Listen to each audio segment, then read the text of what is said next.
Salut, c'est Éléonore Coste et c'est moi qui vais t'embarquer dans de folles aventures canines. Mais avant ça, je voudrais te présenter Assurepoil. Alors tu l'as peut-être deviné, Assurepoil, c'est une assurance santé chien et chat.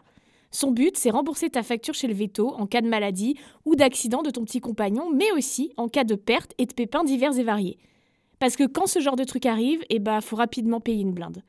Un jour, par exemple, mon chien a avalé toute ma boîte de somnifères et j'ai dû appeler un vétérinaire en pleine nuit, qui lui a fait 10 piqûres pour qu'il vomisse. Résultat, comme j'étais pas assurée, ça m'a coûté 500 balles. J'étais ravie. Bref, tu l'auras compris, Assurepoil, c'est comme notre mutuelle d'humains, mais pour les animaux.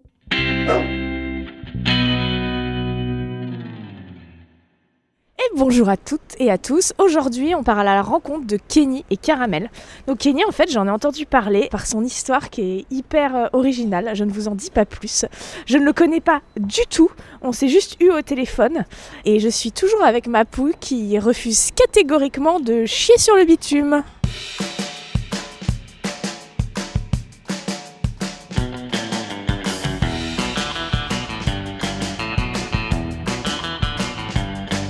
Je suis Éléonore Coste, bienvenue dans Chien Chien, le podcast qui parle de vous et de vos chiens. Alors, il est où Kenny? Ah voilà. Oh, elle est trop chou. Bonjour Kenny. Salut. Enchantée, je suis Moi aussi. Éléonore. Ça va? Froidement. Ouais, merci d'être venu, c'est trop gentil. Et en plus, il vient juste de rouvrir, là, ils ont fait un grand nettoyage. Vous Ah avez trop ouais, de la chance, putain. c'est tout propre. Tu viens souvent? Tous les matins. C'est vrai, tous les avant d'aller bosser? Depuis l'ouverture. Ça a ouvert quand ce parc? Ça a ouvert il y a 4 ans. Ah ouais. Parce que Cara a 5 ans, donc ouais, c'est ça. Donc ouais, Cara, tu l'as depuis 5 ans, donc tu peux nous la présenter un peu, elle a quel âge? C'est quoi? Elle va avoir 5 ans. Elle s'appelle Caramel du coup. Elle s'appelle Caramella. Voilà. Caramel là, ok. Caramella. Est-ce que tu peux nous dire comment tu l'as rencontrée? En fait, elle vient de Bourges, cette chienne. Ouais. Moi, pour la petite histoire, j'ai toujours eu des chiens. Et j'ai passé 15 années dans la rue. J'étais sans domicile fixe. Jusqu'à il y a 5 ans en arrière. Et en fait, juste avant de sortir de la rue, je dormais dans le bois de Vincennes. On avait une portée de chiots, des huskies croisés, staff trop mignons et tout, machin. Ouais. Il y en a plusieurs qui sont morts de la parvovirose. C'est une grosse maladie de chiots. Ah ouais. Et le temps que moi je sorte mon chiot de Vincennes, il est décédé. Donc juste avant ces primo-vaccins là. Et je me suis dit, en fait, c'est un signe. Je vais pas reprendre de chien parce que sinon je sortirai jamais de la rue. Parce que c'est vrai que sortir de la rue quand t'as un chien c'est compliqué, tu peux pas avoir du centre d'hébergement, tu peux pas aller à l'hôtel. Ah oui, bien sûr, c'est clair. C'est vrai que j'avais jamais pensé à ça, mais C'est quand même une grosse c'est contrainte. problématique. Ouais. Ouais. Et je me suis dit, je prendrai pas de chien jusqu'à ce que je sorte de la rue. Et dès que je suis sorti de la rue, que j'ai eu l'appartement, enfin j'ai d'abord passé par des foyers, des hôtels sociaux, des machins. J'ai eu l'appartement et là je me suis dit, ah bah cool, allez je vais reprendre un animal avec moi. Et ma pote me dit, bah écoute, moi je connais un mec là, il a des chiots, mais voilà, la chienne elle est pas très bien traitée. À 3 mois, il la sortait déjà avec fracas. Ah bon? Ouais, dans le parc, des fois il la faisait avancer avec des coups de pompe. À 3 mois? Enfin, de toute façon, à n'importe quel âge, Ouais, chien. sympa. Et donc après on a organisé un petit truc avec lui, avec ses heures de travail, pour aller prendre le chien. Pour faire un braquage, quoi. Ouais, un aller braquage choper de le chien. lien. Concrètement, t'as fait comment? Tu t'es renseigné avant? En fait, on pensait qu'il était au taf et ce matin-là, il était pas au taf, il était merde. chez lui. Il était chez lui? Ah ouais. Et donc j'ai cassé la porte et quand je suis rentré, il était dans son salon et là j'ai vu l'étendue des dégâts et j'ai fait bon d'accord. Ah ouais, c'était dégueulasse chez lui. Je lui dis écoute, t'as pas le choix, je suis venu prendre le chien, il m'a dit prends-la. Donc, Ah oui, donc il te l'a laissé volontiers. je dis elle est fait, limite, vaccinée, ça l'a arrangé. non, elle est pas vaccinée, elle est pucée, non. Ok, elle est pas pucée, je vais pouvoir la foutre à mon nom rapide. Il en avait plusieurs, le mec, des chiens? Ouais, il avait des chiens adultes aussi, mais C'est ouf, hein. Comment ces gens-là, ils peuvent avoir des chiens? c'était spécial. Ça te choque pas? Bah pas du tout, je trouve ça héroïque. Parce Mais, qu'il y a des gens que ça choque, tu vois. Il y a des gens que ça choque. Bah Et moi je pense que... je me rappelle qu'une fois, où j'avais expliqué ça, il y a une meuf qui m'avait dit ouais bah ça reste un vol quoi, t'as volé le chien de quelqu'un. Elle a pas l'air malheureuse en tout cas, Caramel. Hein. Non, elle l'est pas. Est-ce qu'on peut se poser, je sais pas, dans un endroit plus calme? Peut-être chez toi, ça va Ouais, t'embêter? c'est ce que j'allais dire. Non, il fait froid en fait. On peut aller chez toi, ça t'embête pas? Il y a Si du on café, passe il y a un truc tout. plus calme. Bah génial, et bah Ouais. si on peut faire ça, On c'est se casse. chouette. Allez. Et bah voilà. Moi ça fait déjà 1 heure que je suis là. Ah ouais, oh là là. Bonne journée.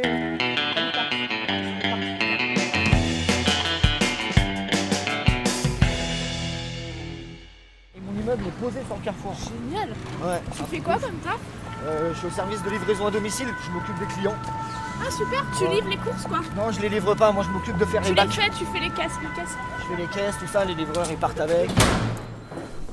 Moi je termine le boulot à 20h, 20h30, mais je rentre, je bouffe. Tu bouffes et tu dors. Bah...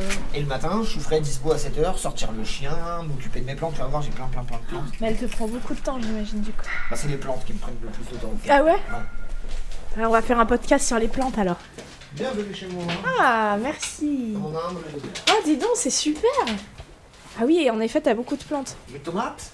Bon, j'en ai déjà bouffé 30 000. Hein. C'est fou que t'en aies encore là au mois de décembre. Il a fait chaud dernièrement.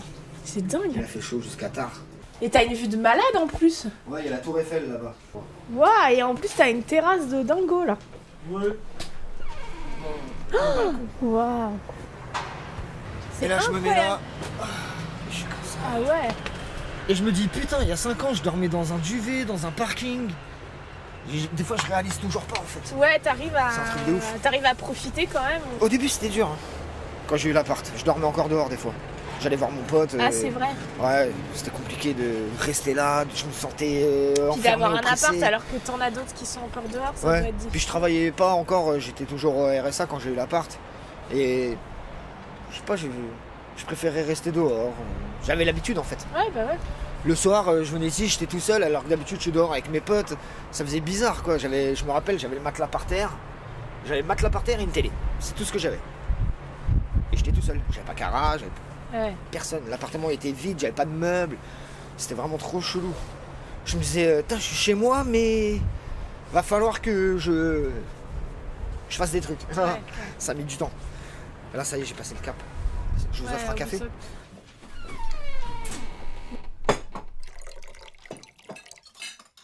Alors Kenny, merci beaucoup de nous recevoir chez toi. Je vous en prie. Il y a des règles à la maison entre vous? Il y a une règle, c'est pas de vol. Déjà, Parce qu'elle pourrait te voler des trucs. Non, de la bouffe, mais elle l'a jamais fait du coup, parce que je l'ai éduquée d'une manière à ce qu'elle ne vole pas. Bisous le matin, bisous le soir aussi. Câlin matin, câlin soir, c'est la règle. Elle dort avec toi? Elle dort avec moi, puis après elle se barre. Ouais, bah oui, en général. Elle dort avec moi, de temps en temps dans la nuit elle va dans son pouf, de temps en temps dans la nuit elle revient. Ouais. Et le matin, si j'ai le malheur d'ouvrir l'œil, elle se jette dans le lit pour me demander de sortir quoi. Donc des fois, j'ouvre un demi-œil, je la regarde sur le côté, elle m'a pas vu, hop, je me tourne. Et je peux redormir une petite heure. Et vous avez une routine avec Cara, genre ouais, tu me disais tous les matins, tu te lèves super tôt, tu vas au parc à chiens. Tous les matins, je prends mon café à emporter, j'arrive là-bas, je la détache, elle voit ses potes, elle joue avec la balle, enfin, elle est contente quoi, c'est son équilibre. Et les chiens que t'avais dans la rue avant, tu faisais comment pour... ça devait être compliqué de les nourrir, non? Comment tu sélectionnes parce que déjà tu dois te nourrir toi. Il y avait plein d'associations quand même qui nous aidaient. Et aller... Ouais. Et nous en fait quand on était à la rue, on n'était jamais réellement à la rue.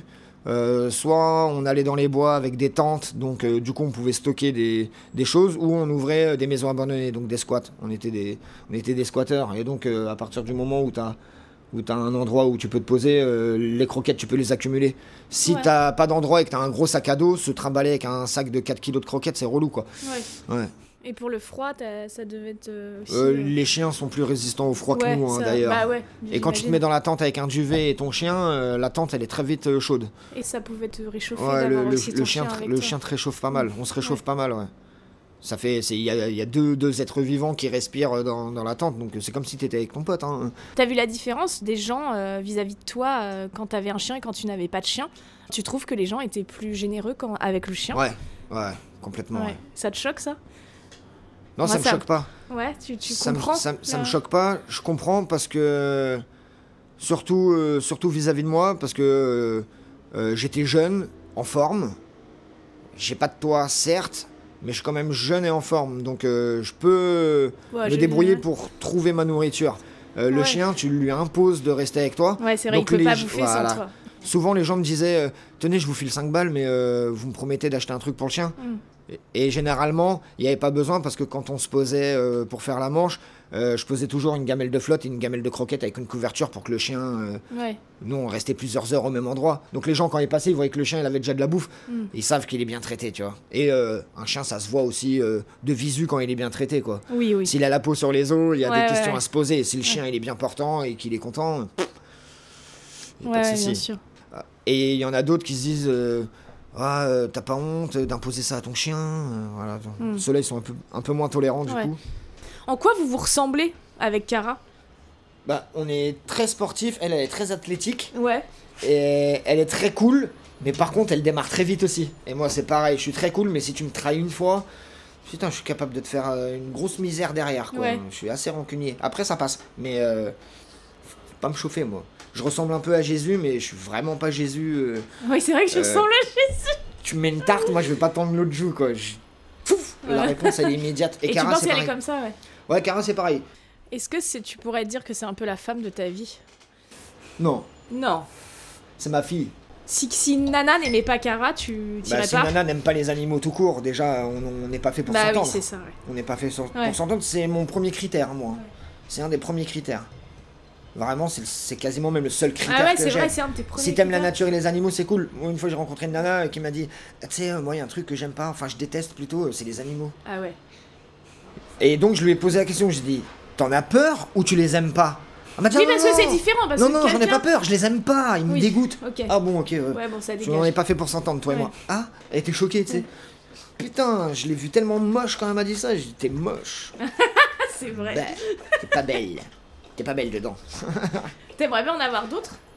C'est quoi ton des meufs fantasme? Des chiens? Non mais ton fantasme animaux? avec Cara, Mon fantasme? Ouais, tu disais t'aimerais Putain, bien j'en ai partir parlé il y a vivre. pas longtemps avec la nana que je vois là en ce moment. On est diamétralement opposés, elle et moi. Parce que elle est psychiatre, elle pète dans la thune, elle habite juste derrière, dans un putain d'appart de ouf et tout. Génial. Et on s'est rencontrés, elle me dit je sais pas ce qui m'a cherché toi, mais c'est ton côté à l'arrache et tout. Elle me dit j'espère que moi mon côté cucu machin te gêne pas.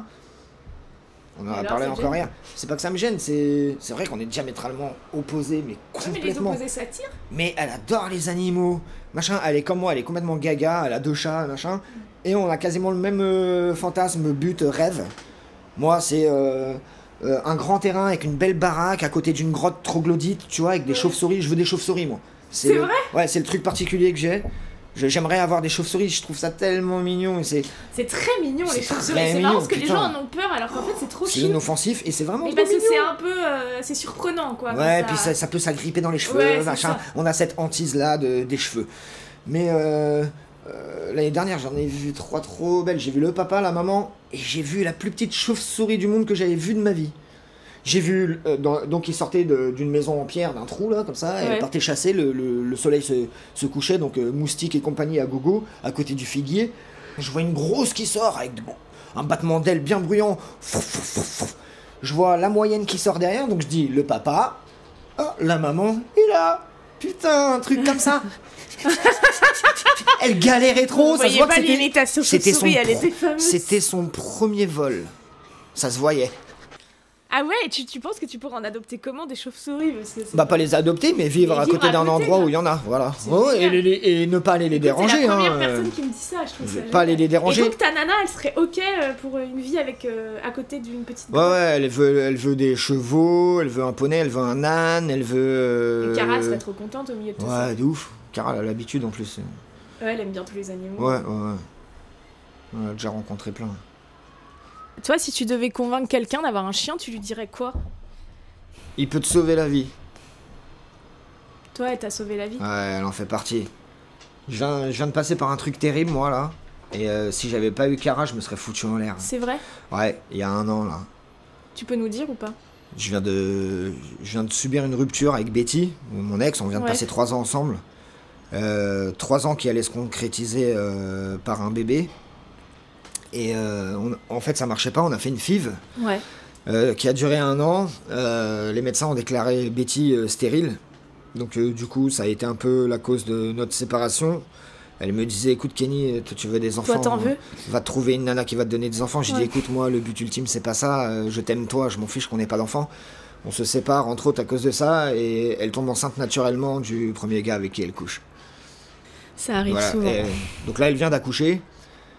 Et je viens de vivre sa grossesse avec elle, parce qu'on partage encore des moments. Et donc je l'ai aidé jusqu'au dernier jour de sa grossesse. Je lui ai ramené ses affaires à la maternité. Et depuis, on s'est pas vu. Mais voilà, je viens de passer par ça. C'est comme si j'avais perdu un enfant. Bien sûr. Ouais. Et Cara, du coup, elle t'a sauvé parce que Cara était là le soir quand Tu je devais pleurais, t'en le matin quand je pleurais, je me suis mis en arrêt parce que j'ai fait une grosse dépression. C'était compliqué. Ouais. Donc je viens de refaire surface là, parce que je suis quelqu'un de très résilient, je viens de passer par un truc de 15 années de rue, c'était quand même bien terrible, donc je me dis que c'est pas quand même ça qui va m'abattre, mais je viens de passer par un truc terrible, je pense que c'était vraiment plus dur que mes années de rue. Je viens de passer par un truc en un an qui... Enfin en 15 années de rue, j'ai jamais pensé à me foutre en l'air, et là, ce que je viens de subir, j'y arrivais plus quoi. Ouais, vraiment, je me suis dit comment je vais faire, et j'ai eu le bon réflexe. Je suis parti voir des professionnels de santé, quoi. Ouais. Ouais, je suis parti voir un psychiatre, un psychologue. Ouais. Ça t'a aidé? Un petit peu, ouais. J'ai pris un petit peu de traitement, pas des trucs forts, hein, mais oui, de des quoi trucs qui modifient un peu mon humeur, voilà, tu vois. Oui, mais t'as bien fait, il faut pas hésiter dans ces cas-là. C'est beau, c'est super beau comme histoire. C'est tristement beau. C'est très triste, ouais, mais c'est beau. C'est tristement beau. Et moi, j'ai déjà un fils qui est grand, moi, il a 8 ans. Ah, t'as un fils? Ouais, donc je peux mourir tranquille. Ah, génial, j'ai un enfant, moi, déjà, ouais. Que t'as en garde... J'ai été très triste pour Betty aussi, parce que quand les médecins m'ont dit stérile, je me suis dit, la pauvre, elle aura jamais d'enfant. Moi, j'ai déjà Arsène. C'est pour ça que je lui dis... Arsène, c'est beau. Je lui dis, moi, je m'en fiche qu'on n'ait pas d'enfant ensemble, Betty. Moi, j'ai Arsène, si tu veux, voilà, quand tu le verras, on sera ensemble. Enfin, et elle a eu son enfant, je suis très content pour elle quand même, parce que elle est contente avec son bébé, tu vois. Ouais. Betty, elle m'a fait grandir. Ah aussi. C'est ma plus belle relation, Betty. Ouais. Merci énormément de nous avoir accordé ton temps et d'avoir été hyper réactif. En plus, c'est vraiment cool et de nous avoir fait pénétrer dans ton univers et tout. C'est vraiment cool de partager ça avec nous. On quitte donc notre ami et Caramel. C'était très fort, j'avoue, je suis un peu retournée là de tout ce qu'il a raconté. Je trouve que c'était très émouvant. Je chiale. Non, mais c'est vrai, ça m'a vachement émue. Et voilà, j'espère que ça vous aura touché aussi. Voilà, c'est vraiment le genre de rencontre, je trouve, qui est hyper intéressante. Et voilà, ça montre à quel point les chiens sont tellement importants dans nos vies.